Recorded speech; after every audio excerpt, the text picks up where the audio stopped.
Welcome to Bets on the Future, where we highlight the various career paths in the electrifying metals world. From the vehicle you ride in to the bridge holding it up, metals are everywhere.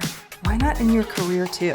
I'm Jennifer Betts, a metals industry veteran with almost 20 years experience, here to highlight these incredible career paths as told by the women who are living them. On this episode of Bets on the Future, we have an incredible guest. Nina Grimes is a third-generation metals recycling professional with a lifetime of experience in the family business.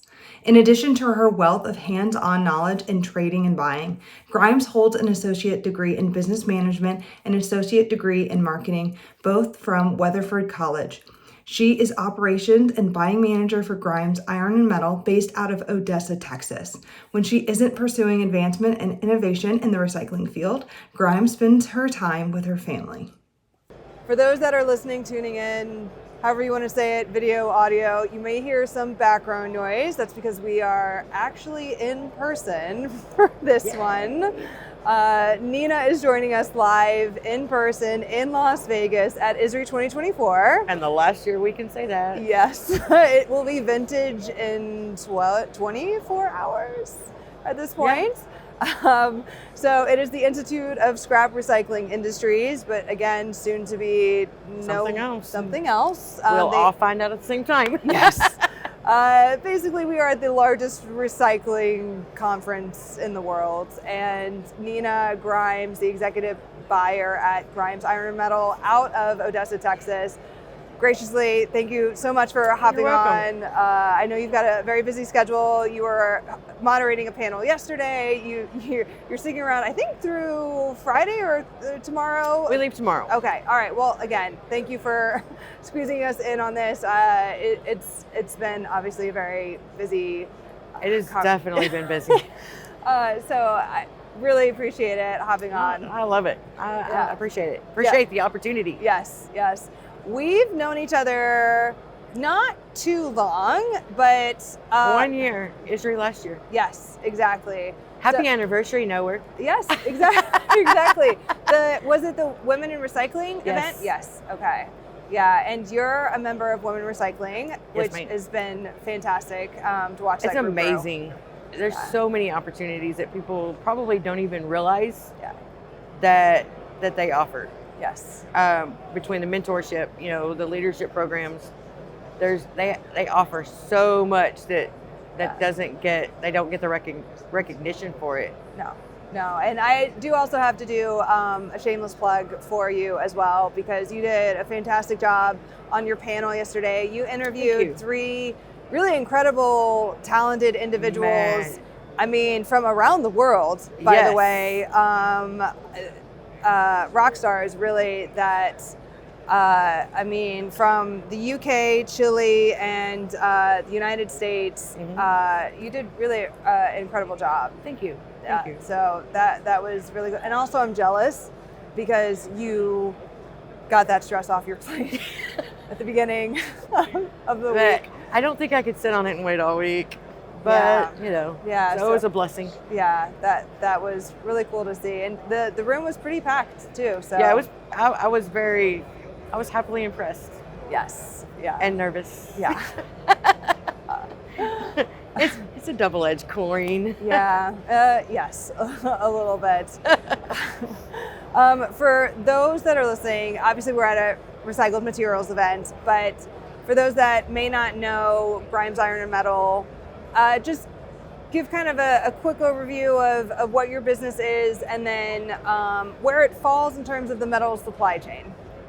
So we are a recycling facility. I like to say, if it's metal, we'll buy it from you and find it a home. And we buy everything, aluminum, alloys, ferrous, non-ferrous.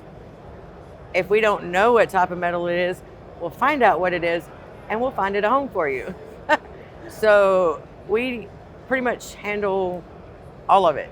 I honestly couldn't look at you right off the top of my head and tell you everything except electronics. Okay. That's probably about the only exception that we don't dabble in. That's fair. I mean, electronics is Yes, there or are. paper. Yeah, electronics. You know, that's a little different. But metal wise, if it's metal, Yeah. I mean, we're gonna find it a home for you Yeah. somewhere. Yeah.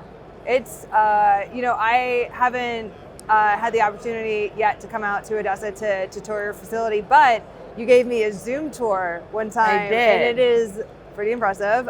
Expansive, actually. We have 16 acres. So that's fairly large. Yep. Yeah, we're on 16 acres. So it's, we've been there on that property since '84. Wow. Okay.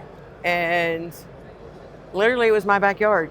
Wow. I mean, I'd go out my back door, climb through a little, pole fence, and we played in a scrapyard. So that was literally our playground.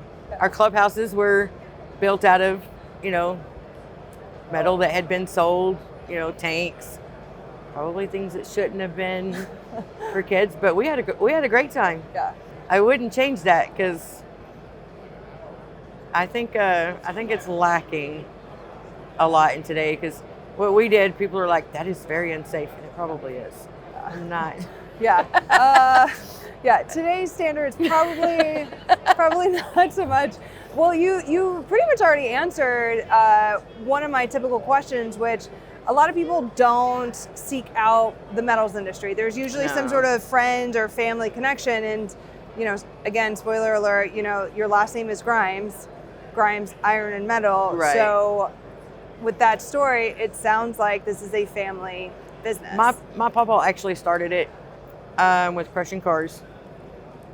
Late 60s, early 70s. I don't know the exact year for that. Mm-hmm. And we were in Paris, Texas. Okay. And my dad, took over officially running the business when he was like 16, 17. Oh, wow. Okay. My papa did, he controlled the financing, but as far as the running of it, that was my dad. Yeah. And like I said, we were in Paris, Texas. West Texas was not, something he had been. In fact, the way we ended up in Odessa, Texas, in '83, my dad had bought some cars in a yard, 1,500 cars to crush. And it was the first time in history that they had been crushing that the price just bottomed out. He'd bought them at $35 a ton. Wow. Which tells you Yeah. the time difference. Yeah. If you look at what cars are going for today, that's a great deal. I would love to buy some at that price. If y'all have any, please let me know. I got you. But that was the first time, the changes had been $2 to $3 up or down, $5 at the most, and never mid-month. It was always, a new price at the beginning of the month. And they actually dropped it mid-month, and it went from 35 to 18. So, here my dad is. He'd been in this yard for 1 week. Yeah. 1,500 cars at that time, crushed about 300 a week. Wow. So 5 to 6 weeks worth of work. Yeah. And he kind of went home and was kind of like, wow, what do I do? The things that go through your head as somebody that's running a facility. You got employees, relying on you. Yep. And the guy called him and was like, hey, are you going to come back and crush? And he was like, yeah. He said, but, I can't, price dropped. I can't pay you the 35 that I had agreed upon. Mm-hmm. And the guy said, I understand. And I still need my cars crushed, so go ahead and come finish them up.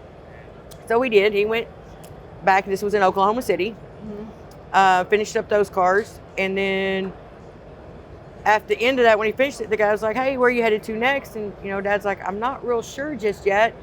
I had stuff lined up, but if the price changes, I don't know what nobody wants to take that big of a loss. It's a pretty big. And the guy said, well, let me make a couple phone calls for you. So he calls, somebody and was like, hey, I've got Travis Grimes here crushing my cars. He's paying $18 a ton, and I want you to, let him crush your cars. We're like, okay.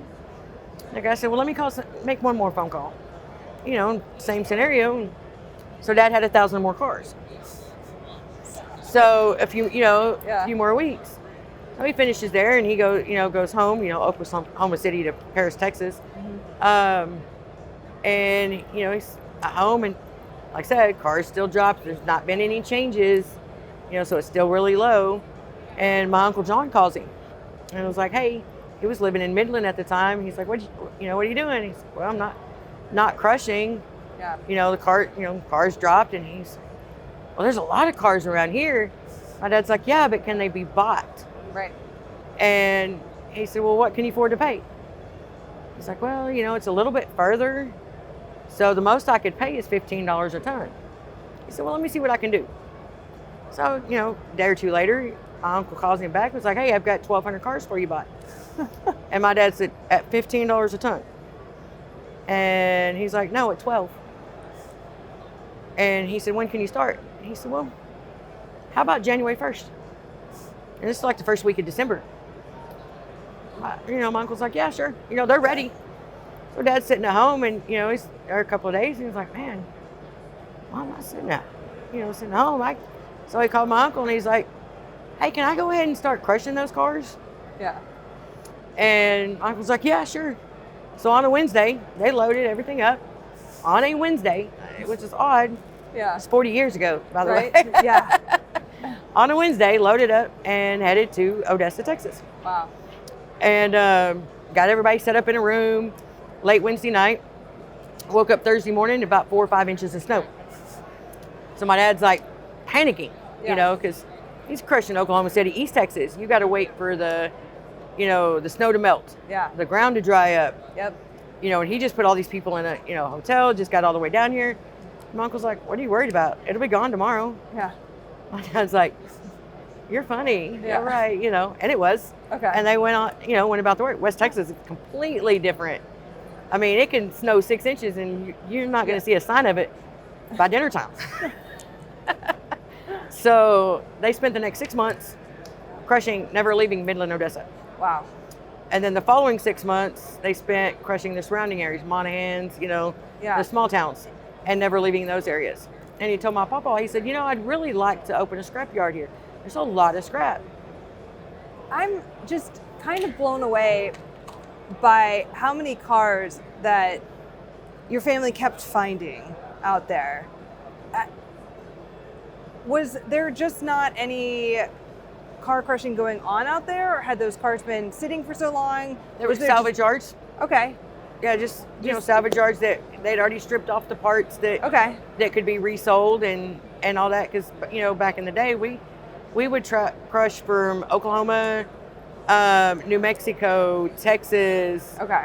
And it's funny because my dad actually met my mom in Elkhart, Kansas. Oh, okay. And he was crushing cars. Okay. Now So it's like all over within reason. Okay. Now, the people that listen to this podcast are not always in the recycling industry, so I do have to put this a little bit in perspective. So, when in the metal supply chain, when a car reaches an end of life, they will go to like an auto yard, pick and pull location to pull all the parts, be reused, etc. Now, when that's deemed not usable, or it's time to be crushed, if you will. Exactly. That's when your family would have come in to crush the car, because the car needs to be crushed to make its way to an auto shredder. Yeah, exactly. So then it needs to be shredded into shredded material to be then dropped into the furnace, into a steel mill that then gets melted down into new steel. Then it can go to So essentially, we're at the beginning of the supply chain. Yes, correct. It has a few more steps that it makes. Yep, exactly. Before it becomes, rebar. Yes, exactly. So that's wow. Like that's. So are you still crushing cars? Mm-hmm. And okay. So I've over the years, off and on, I've worked for my dad. And he'd come and go. And my dad had kind of gotten away from car crushing. We don't travel as much, but he wasn't. It was one of those. He'd rather just bring cars into his yard and crush them. It wasn't, a crushing crew like back in the day. And when I came back to work for him this time, we were talking converters and all that stuff. And he was like, "Well, you can see what you can go buy." Yeah. Well, where's the first place you're going to try to buy those? Right. salvage yards. Yep. And they're like, hey, so Grimes is back crushing? And I was like, well, yeah, Yeah. I didn't give it a second thought. I was like, hey, Dad, so-and-so has 300-400 cars that they're, wanting to crush, blah, blah, blah. And he was like, all right, well, I guess we'll just haul them into our yard, Yeah. Because we had a crusher, but we just didn't travel with that crusher. Yeah. And so we would haul, local every time I would buy all those cars. And we did that for a year. Okay. And I kept everything busy for a year. So, and then he bought a new crusher. Okay. And he was like, that was not my intention.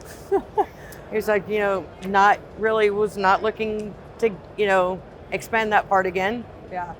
I was like, okay, well, we did. Yeah. My brother, he's, but, same thing, but his fascination was always with the loader, the equipment, Yeah. The boy stuff. The things that are in the back over there. Yeah. I stood beside Dad and listened to him, STS, with buying the cars. And I'm like, as a kid, I'm like, is it lunchtime yet? Yeah. But still listening. Yeah. I'm listening, I'm watching it. Yeah. And that's where I stayed. Everybody's like, called me his shadow.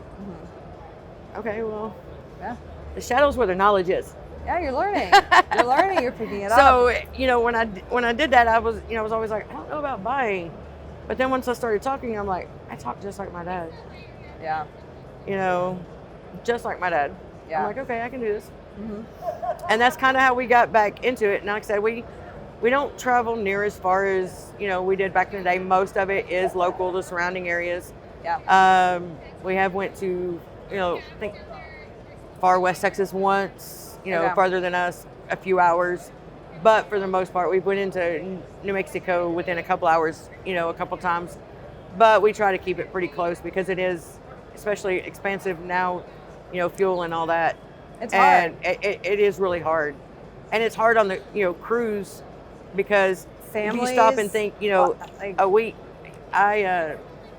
you're at minimum Yeah. a week on the road. Yeah. And that's if you're close enough that you can come home every weekend. Right. But if you've got, those 1,500 cars and you're wanting to get home for the long haul, Yeah. are you going to stop on a Saturday so you can go home? Most of the time it was, every other week. To this day, I sleep better in the sleeper of a truck or a motel than I do in my own bed at home. And that's just from years, Yeah. of younger and doing it. And then, my daughter's dad was a truck driver. Yep. So, it's one of those, you put me in a motel and I'm going to sleep like a baby. Now you put me in the sleeper of a truck and you're probably not going to wake me up for about 15 hours. Not a bad night's sleep. Not a bad night's sleep. It's one of the, it's just, Yeah. it's kind of, once it's in your blood, it's there. Yeah. The roots, I've tried to dig them up for years, but they just get heavier. So it's just, now just run with it. Well, I'm trying to remember which panel it was on where, it may have been your panel yesterday, where somebody was talking about how, you go in for like 6 months, a year, 2 years in this industry. You don't leave. You don't leave. You don't leave. And if you do,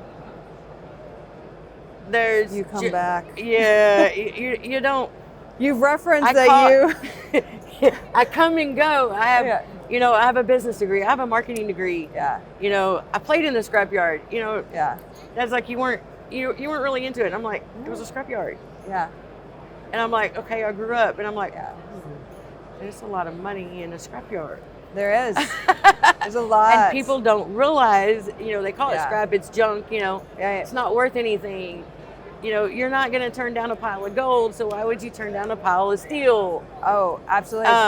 But the foresight is completely different, Yes. and it's one of those things that once you, I guess my grow up mentality changed. Yes. Yeah. It's not my clubhouse anymore. It's actually worth something. I didn't know this industry existed until my first interview in college.